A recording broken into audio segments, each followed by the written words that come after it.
नमस्कार, मैं हूं शिल्पी सेन और आप देख रहे हैं नवोदय प्लस टाइम्स। आइए देखते हैं आज की ये खास खबर। झांसी जेल में बंद पूर्व विधायक बुंदेलखंड के समाजवादी पार्टी के कद्दावर नेता दीपनारायण सिंह यादव से मुलाकात करने आज उत्तर प्रदेश के पूर्व मुख्यमंत्री व समाजवादी पार्टी के सुप्रीमो अखिलेश यादव झांसी पहुंचे।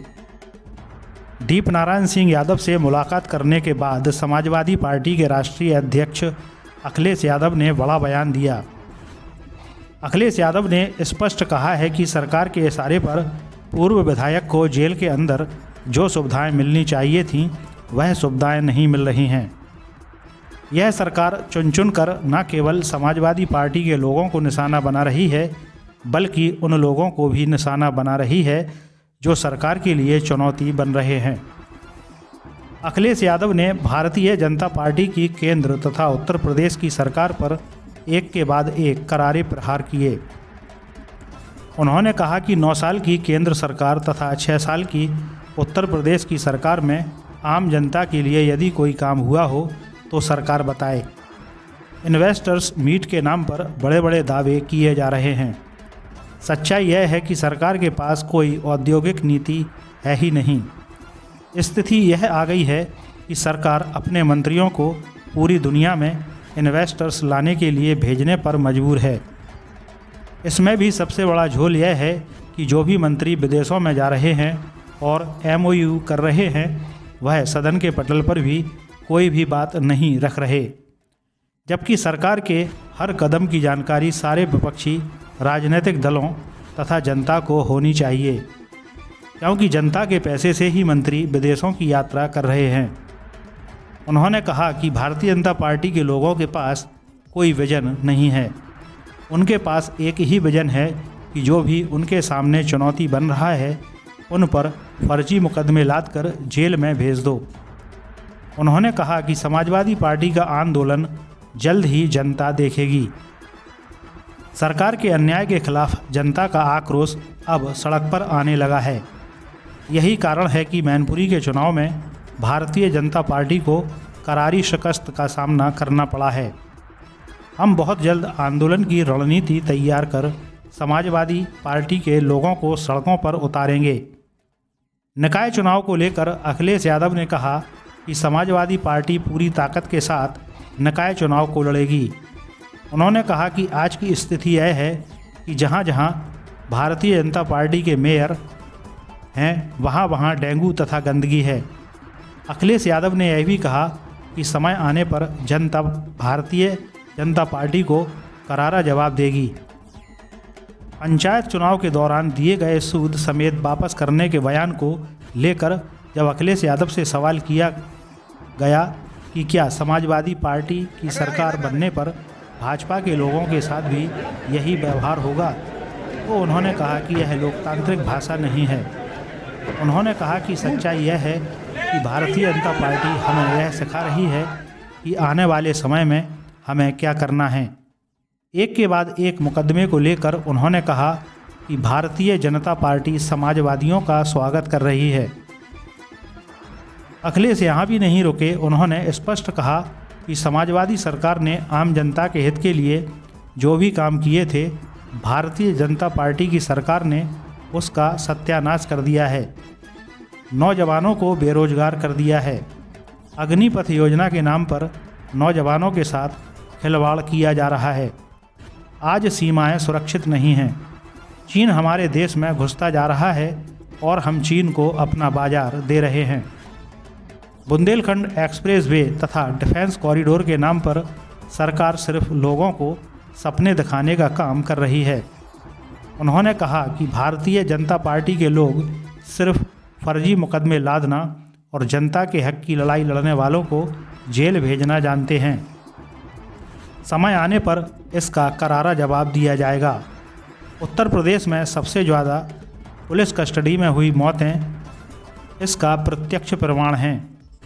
अखिलेश ने यह भी कहा कि वह राहुल गांधी की भारत जोड़ो यात्रा का स्वागत करते हैं, क्योंकि उनकी भावना है कि पूरा भारत आपस में जुड़े और एक हो। केवल समाजवादी पार्टी के लोगों को निशाना बनाने के सवाल पर अखिलेश ने कहा कि भारतीय जनता पार्टी भी जानती है कि यदि उन्हें सीट से कोई उतार सकता है तो वह समाजवादी पार्टी है। इसलिए समाजवादी पार्टी के लोगों को निशाना बनाया जा रहा है। अपने निर्धारित समय से लगभग 1.5 घंटे की देरी से झांसी पहुंचे अखिलेश हवाई पट्टी पर उतरने के बाद सीधे जिला कारागार पहुंचे, जहां उन्होंने जेल में बंद पूर्व विधायक दीपनारायण सिंह यादव से करीब 20 मिनट मुलाकात की। इस मुलाकात के दौरान दोनों में क्या बातचीत हुई, इस बात का खुलासा करने से अखिलेश ने स्पष्ट इनकार कर दिया। इस बीच उन्होंने इतना जरूर कहा कि जिस तरह से दीपनारायण सिंह यादव को जेल भेजा गया है वह कहीं से भी न्याय की श्रेणी में नहीं आता। सूचना मिलने के बाद हमने पुलिस के छोटे से लेकर जब बड़े अधिकारी तक से बात की तो सभी ने एक ही बात कही कि उन पर दबाव है। जाहिर है कि सरकार के इशारे पर फर्जी मुकदमे लादकर पूर्व विधायक दीपनारायण सिंह यादव के खिलाफ कार्रवाई कर उन्हें जेल भेजा गया है। हमें न्यायालय पर पूरा भरोसा है। अखिलेश यादव के साथ पूर्व विधायक दीपनारायण सिंह यादव के पुत्र दीपांकर यादव, पूर्व सांसद डॉक्टर चंद्रपाल सिंह यादव, कालपी विधायक विनोद चतुर्वेदी, पूर्व विधायक सतीश जतारिया, पूर्व विधान परिषद सदस्य श्याम सुंदर सिंह आदि मौजूद रहे। अखिलेश के जेल में बंद दीपक यादव से मिलने को देखते हुए जेल परिसर तथा उसके बाहर भारी पुलिस बल तैनात किया गया था। जिला कारागार को चारों तरफ से लगभग पुलिस छावनी में तब्दील कर दिया गया था। अखिलेश के आने के पहले उनके समर्थकों की भारी भीड़ सड़क के किनारे इकट्ठा हो गई थी, जिसे पुलिस ने कई बार खदेड़ा। हालांकि अखिलेश के आने के कुछ समय पहले से ही भीड़ ने अखिलेश यादव जिंदाबाद और समाजवादी पार्टी जिंदाबाद के नारे लगाना शुरू कर दिए।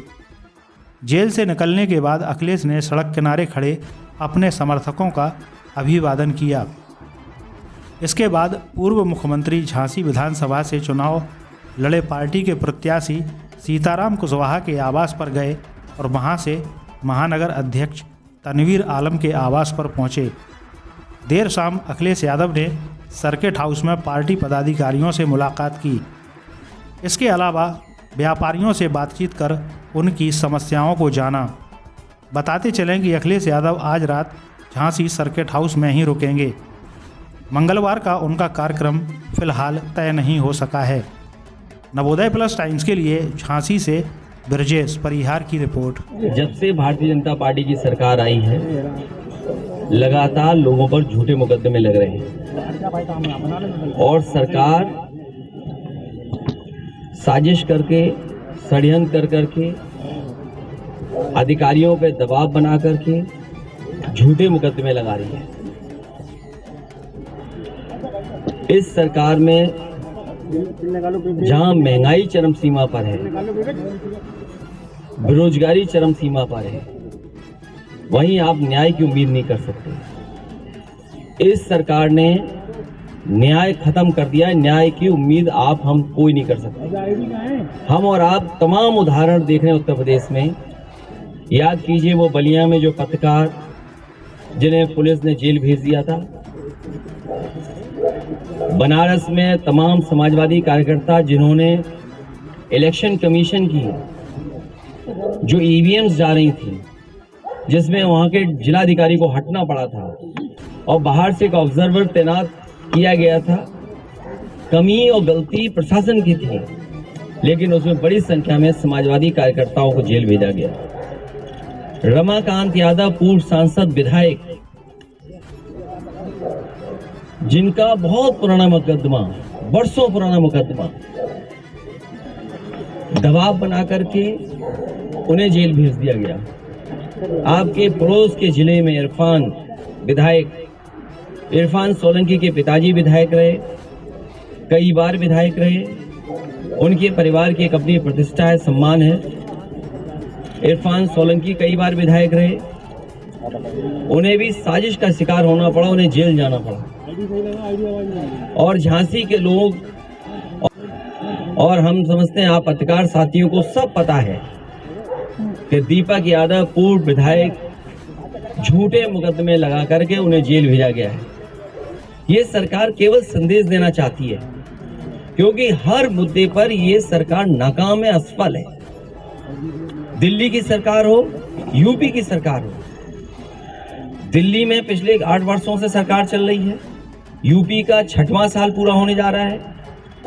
किसी भी समस्या का समाधान ये सरकार नहीं ढूंढ पाई है, और जिस सरकार के पास समाधान नहीं है वो जानबूझ करके ध्यान हटाने के लिए झूठे मुकदमे लगा रही है।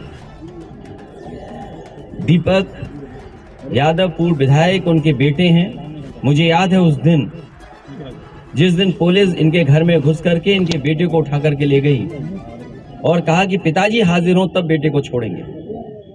उस दिन भी बड़े बड़े अधिकारियों से मैंने बात की। अधिकारी कह रहे हैं हम पे दबाव है।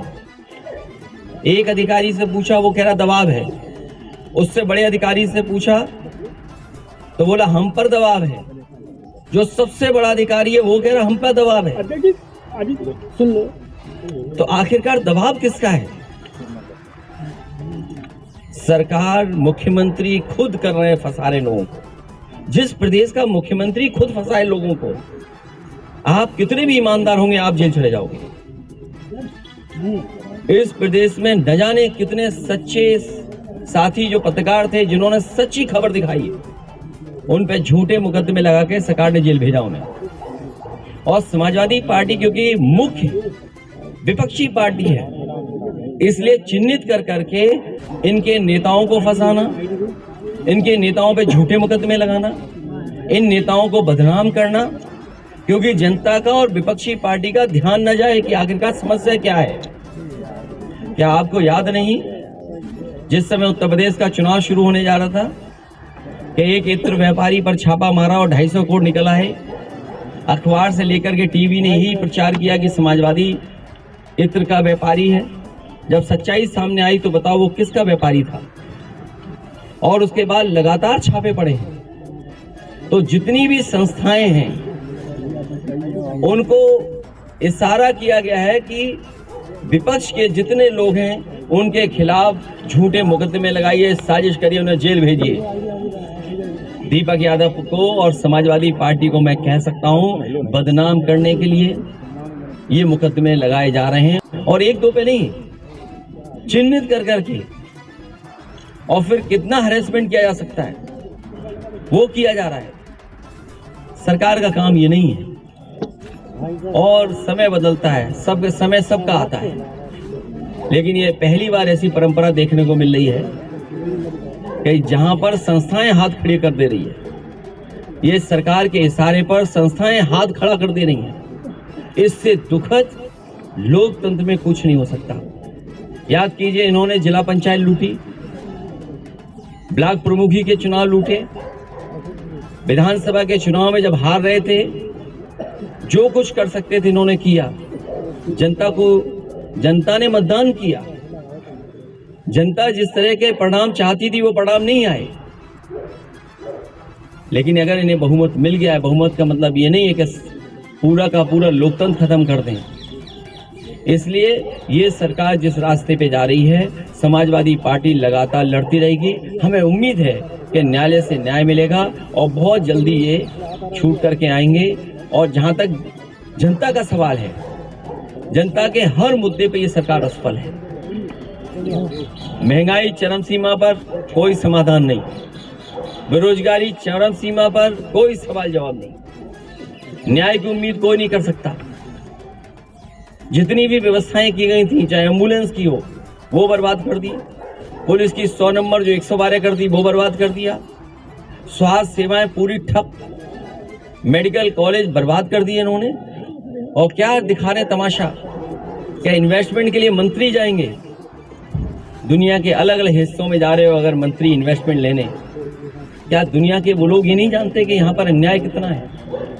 क्या वो डेटा नहीं जानते हैं? कस्टोडियल डेथ सबसे ज्यादा है उत्तर प्रदेश में। अभी जो मारा गया पुलिस के वजह से, पुलिस ने मार मार कर की जान ले ली, बलवंत सिंह की जान गई। बताओ उसके परिवार की क्या मदद की इन्होंने?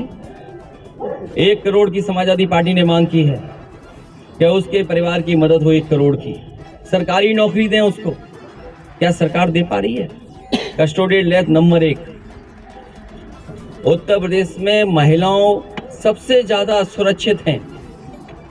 और हाँ, अगर अभी तक आपने हमारे चैनल को सब्सक्राइब नहीं किया है तो सब्सक्राइब कर दीजिए और नई खबर की नोटिफिकेशन के लिए बेल आइकन पर क्लिक कीजिए।